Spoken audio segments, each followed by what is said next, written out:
히브리서 4장. 이성과 믿음 이외에 우리가 가져야 하는 마음이 또 하나 있습니다. 그것은 내 육신 안에 거하는 악에 대한 두려움입니다.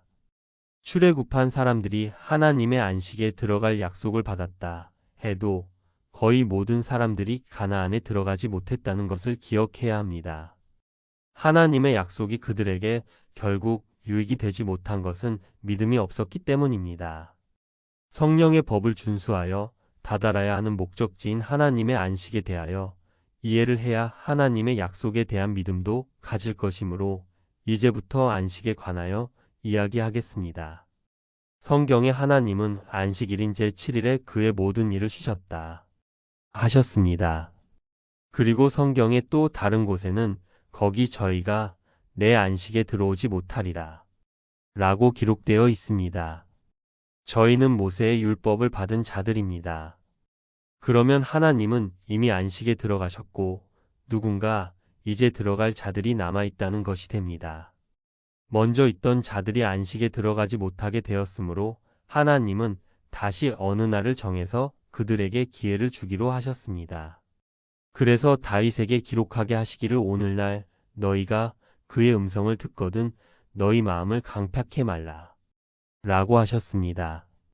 그러면 그 오늘날이 언제입니까? 독자가 이 글을 읽는 지금입니다.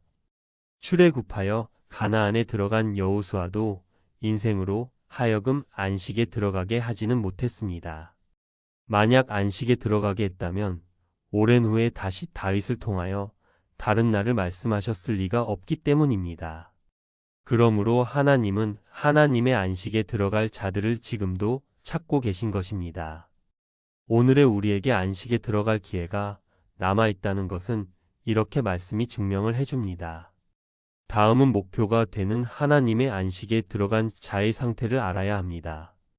하나님이 자기 일을 쉬셨다고 하신 것에서 자기의 일이란 계획하신 세상에 대한 일입니다.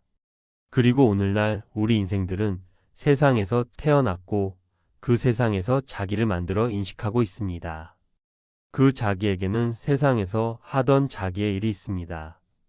하나님의 일꾼이 되어 주어진 24시간을 자기의 일을 하지 않고 하나님의 일을 하면 결국 자기의 일은 쉴 수밖에 없게 됩니다. 그것이 곧 세상에 관한 일에 대하여 하나님과 같이 쉬는 자가 된 상태입니다. 그래서 본장에 하나님의 안식에 들어간 자는 하나님과 같이 자기의 일을 쉰다고 가르치시는 것입니다. 바울이 말씀을 전하는 과정에서 이전에 자기를 모두 부인하고 그 연단을 마친 후에는 여생 동안 관제를 드리며 살았습니다. 그것이 곧 하나님의 안식에 들어간 자의 모습인 것입니다. 그러면 이제 남은 것은 자기를 부인하는 것입니다. 자기를 부인하게 하시는 잠언의 말씀은 어떤 것인지 설명드리겠습니다. 하나님의 말씀은 살아있고 운동력이 있어 좌우의 날선 어떤 검보다도 예리하여 혼과 영과 및 관절과 골수를 찔러 쪼개기까지 하며 또 마음의 생각과 뜻을 감찰하나니 지으신 것이 하나라도 그 앞에 나타나지 않음이 없고 오직 만물이 우리를 상관하시는 자의 눈앞에 벌거벗은 것 같이 나타나느니라. 성령의 법인 잠언의 말씀은 사람 마음의 투시와 감시가 가능하며 완벽히 깨끗함을 만들어낼 수 있는 자체적인 운동력을 가진 법입니다. 이 법에 사람의 마음을 비추면 스스로 무엇이 선악과를 따먹을 수 있는 욕구인지 바로 나타납니다.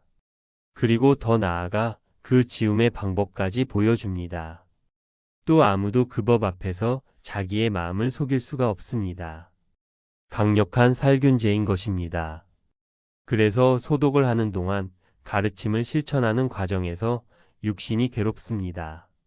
하지만 그 괴로움을 이기고 나면 거룩한 상태가 되는 것이고 모든 과정을 지나고 나면 비로소 하나님의 안식에 들어가게 되는 것입니다.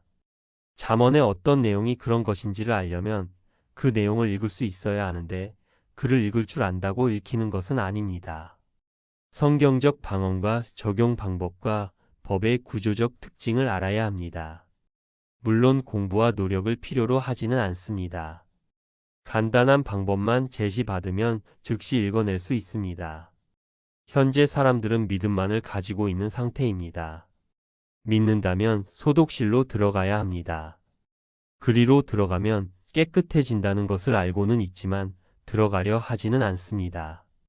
그래서 십자가를 외치기만 하고 길로 가지는 않는 것입니다. 그러면서 말하기를 나는 소독실이 어디 있는지 알아.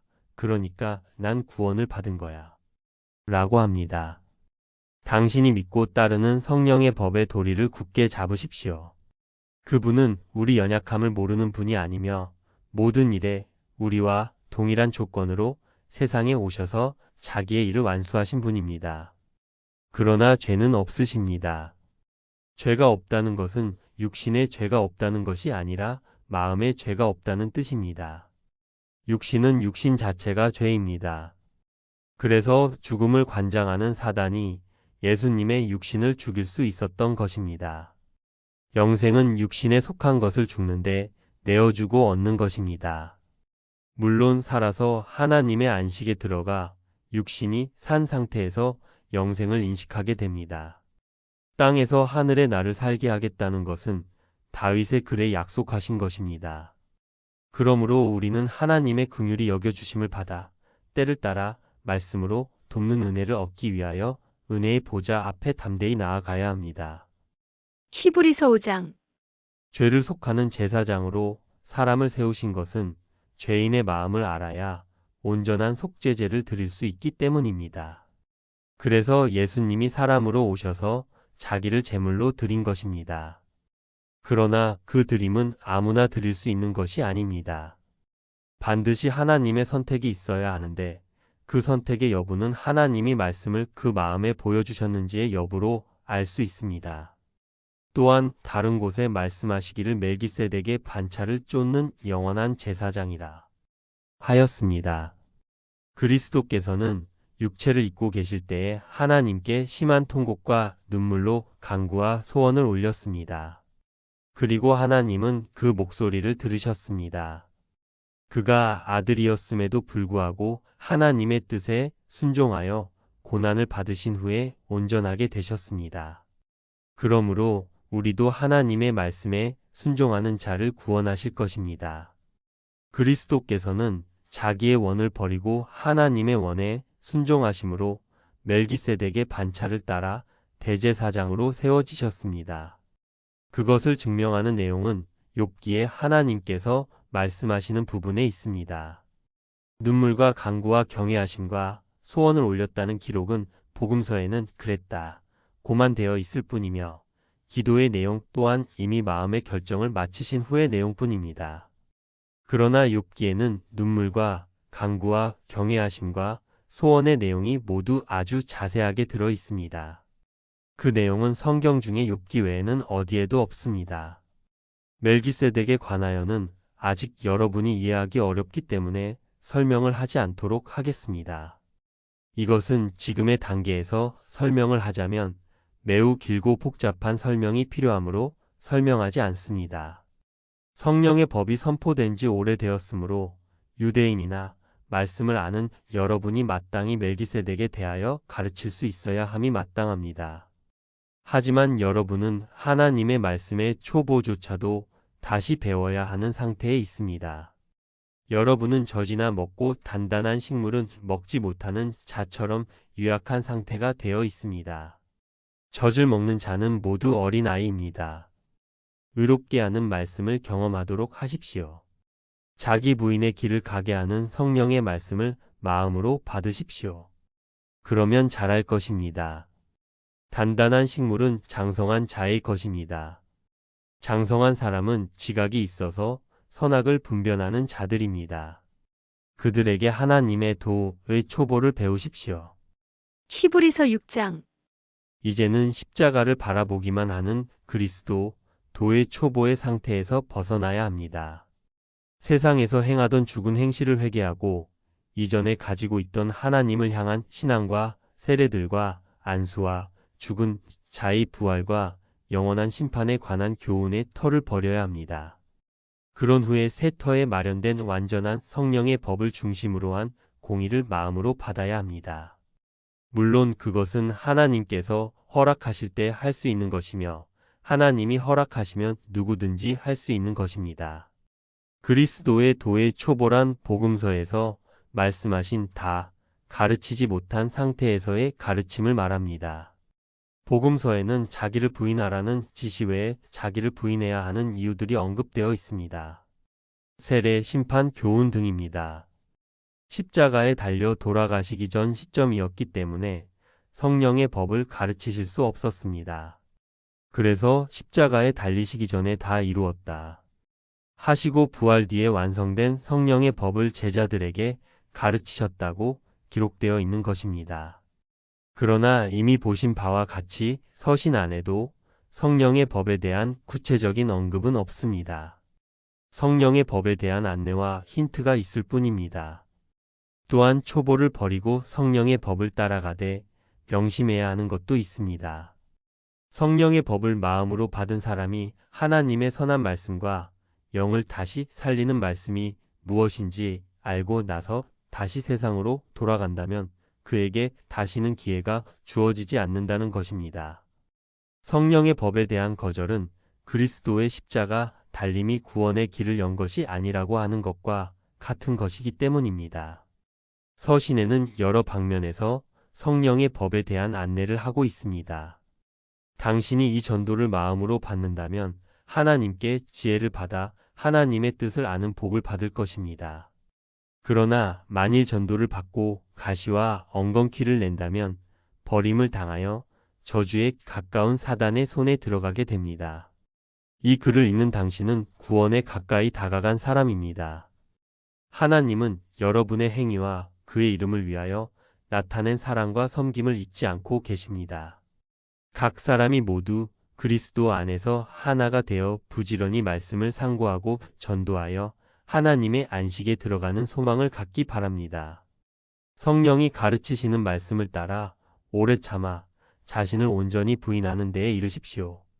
그때가 되면 하나님께서 약속하신 것을 기업으로 받게 될 것입니다. 성경에 기록된 하나님의 약속을 어떻게 믿을 수 있는지 증거를 보이라고 할 수도 있으므로 조금 더 설명을 하겠습니다. 하나님이 아브라함에게 약속하실 때에 가리켜 약조할 자가 자기보다 더 큰 이가 없으므로 자기를 담보로 하여 약조하시기를 내가 반드시 너에게 복주고 복주며 너로 하여금 번성케 하고 번성케 하리라 하셨습니다. 물론 아브라함은 그 말씀을 믿고 힘든 과정을 오래도록 참아내 결국 약조하신 것을 받았습니다. 그런데 약조라는 것이 보장성이 있으려면 자기보다 더 큰 것을 담보로 해야 그 맹세가 효력이 있는 것이므로 인생들이 그 약조는 보장성이 약해라고 생각할 수도 있습니다. 또한 약조란 해당 논의가 끝난 뒤에 하는 것이기도 합니다. 그러므로 약조를 하셨다는 것은 구원에 대한 확실한 방법이 준비되었다는 뜻이기도 합니다. 모세율법하의 사람들과 하나님은 서로 다투는 관계였습니다. 다툰다는 말은 한 가지 일을 하면서 목적을 서로 다르게 가지고 있었다는 뜻입니다. 그래서 그 관계의 회복을 위해 하나님께서 먼저 그리스도로 하여금 화목제를 드려 다시 한 가지 목적을 향해 갈 수 있게 하셨습니다. 아브라함에게 주신 언약에 더하여 그리스도로 하여금 화목제를 드리게 하심으로 자신의 맹세를 나타내시어 언약을 더욱 확고하게 보증하신 것입니다. 아브라함에게 맹세를 하실 때에는 하나님보다 더 큰 자가 없으므로 자신에게 맹세를 하셨으니 논리적으로 맹세가 성립될 수 없는 그 맹세를 어떻게 믿나? 할 수 있다는 것입니다. 그래서 이번에는 그리스도께서 구원의 언약을 주시는 맹세를 할 때 아들된 입장에서 더 큰 자인 아버지에게 맹세를 하고 화목제로 자신을 드리는 본을 보이게 하시고 언약을 주신 것입니다. 우리를 향하신 맹세는 아브라함에게 주셨던 구원의 언약의 맹세보다 더 확실한 것이 되므로 우리로 하여금 더욱 안심이 되게 하신 것입니다. 우리가 세상에 속한 것들을 피해 공고한 길을 가는 것은 이처럼 확실하게 하신 소망에 대한 믿음이 있기 때문입니다. 성령의 법은 부정한 인생으로 하여금 거룩한 성소에 들어가게 하기에 부족함이 전혀 없는 구원의 법입니다. 그 길은 이미 예수님을 통하여 증명된 길입니다. 히브리서 7장 제사장직과 연결하여 성령의 법의 당위성을 설명하도록 하겠습니다. 성령의 법은 순서상 모세율법 다음에 나온 법입니다. 그리고 그리스도께서 대제사장이 되신 것은 멜기세덱에 이어 나온 모세율법의 규례를 따른 것입니다. 레위가 관장하는 율법도 제사장직도 뜬금없이 나온 것이 아닙니다. 모세율법 안의 제사장은 그 이전에 있던 제사장 제도에서 나아진 것입니다. 모세율법 이전의 제사장은 멜기세덱이라는 사람이었습니다. 멜기세덱이란 평강의 왕이라는 뜻입니다. 그는 하나님의 제사장입니다. 여러 임금을 쳐서 죽이고 돌아오는 아브라함을 만나 복을 빌었던 자입니다. 아브라함은 그에게 10분의 1을 주었습니다. 그는 아비도 없고 어미도 없고 족보도 없고 시작한 날도 없고 생명의 끝도 없어 하나님 아들과 다름없이 항상 제사장으로 있습니다. 아브라함이 10분의 1을 그에게 주었고 아브라함의 후손들도 모세율법을 따라 10분의 1을 레위에게 줌으로써 그들이 제사장임을 나타냈습니다. 레위는 멜기세덱에게서 나아진 것입니다. 멜기세덱은 하나님의 아들입니다. 만일 유대인들이 예수는 하나님의 아들이 될 수 없다고 한다면 그것은 그들도 스스로 제사장이 될 수 없다고 말하는 것과 같은 것입니다. 또 멜기세덱은 영이 산 자이면서 10분의 1을 받았지만 레위는 죽을 자들인데 10분의 1을 받았습니다. 멜기세덱이 아브라함을 만날 때에 레위는 아직 나지도 않았던 자들입니다. 그러니까 레위들의 제사장이라는 직책은 아론에서부터 시작이 된 것이 아니라 멜기세덱부터 시작이 된 것입니다. 그런데 이제 성령의 법이 그리스도로 말미암아 섰고 또 그 레위들이 받아 가지고 있던 잠언의 말씀이 하나님의 공의 실현의 이치를 따라 완성되었습니다. 모세율법으로 인하여 멜기세덱에서 또 다른 제사장으로 레위가 세워진 것처럼 성령의 법이 새로 섰으므로 제사장직도 변해야 하는 것이 당연한 것입니다. 성령의 법은 레위를 폐하는 증거이고 이것은 레위들이 받아 가지고서 성문서라고 못을 박은 책이니 하나님이 주신 책이 아니라고 발뺌을 할 수도 없습니다.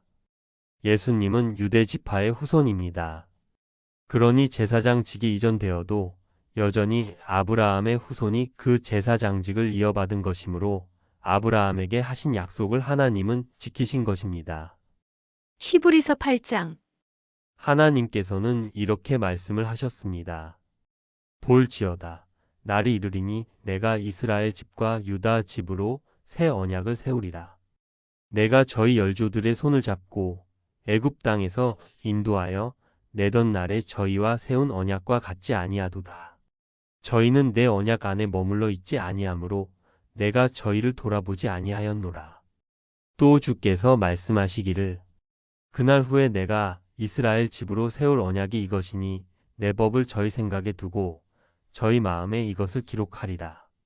나는 저희에게 하나님이 되고 저희는 내게 백성이 되리라. 또한 각각 자기 나라 사람과 각각 자기 형제를 가르쳐 이르기를 주를 알라 하지 아니할 것은 저희가 작은 자로부터 큰 자까지 다 나를 알미니라. 오늘날 성경 안에 잠언이 있다는 것을 모르는 그리스도인이 있습니까? 솔로몬의 잠언이 성경 안에 있는 말씀이라는 것은 온 세상 사람이 다 알고 있는 사실입니다. 그래서 잠언에는 돌이키라. 그리하면 나의 신을 부어줄 것이다. 라는 말씀이 있는 것입니다. 뿐만 아니라 이것이 내 법이니 떠나지 말라는 말씀도 잠언에 있습니다. 우리의 대제사장으로 세워지신 그리스도는 육체에 상관된 계명의 법을 세우신 것이 아니라 영생의 능력을 발휘하는 법을 세우시고 그 제사장으로 세워지신 것이며 아브라함은 모든 믿는 자의 조상으로 여전히 건재합니다.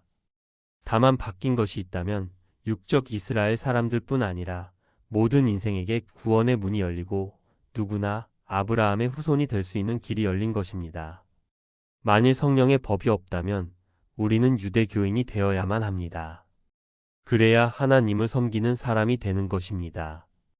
이제 오늘날 유대인뿐만 아니라 그리스도인들에게 성령의 법이 왜 중요한지 아셨을 것입니다.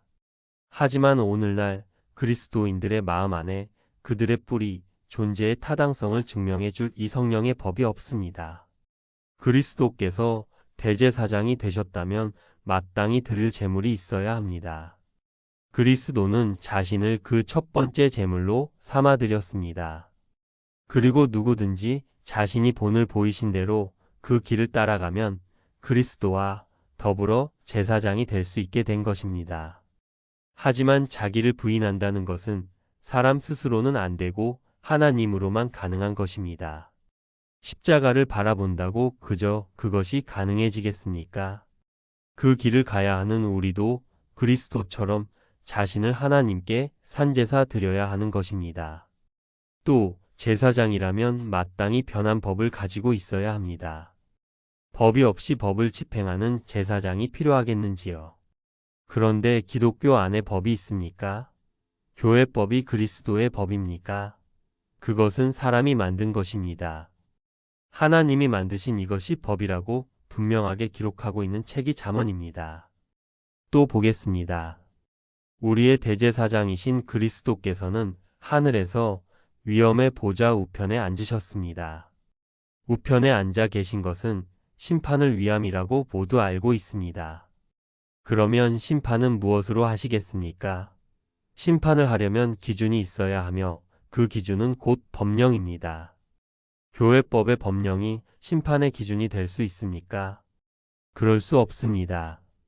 표기된 네이버 카페 농부의 지혜로 찾아가시면 성경 내용 전체의 설명글을 가입 절차 없이 읽으실 수 있습니다.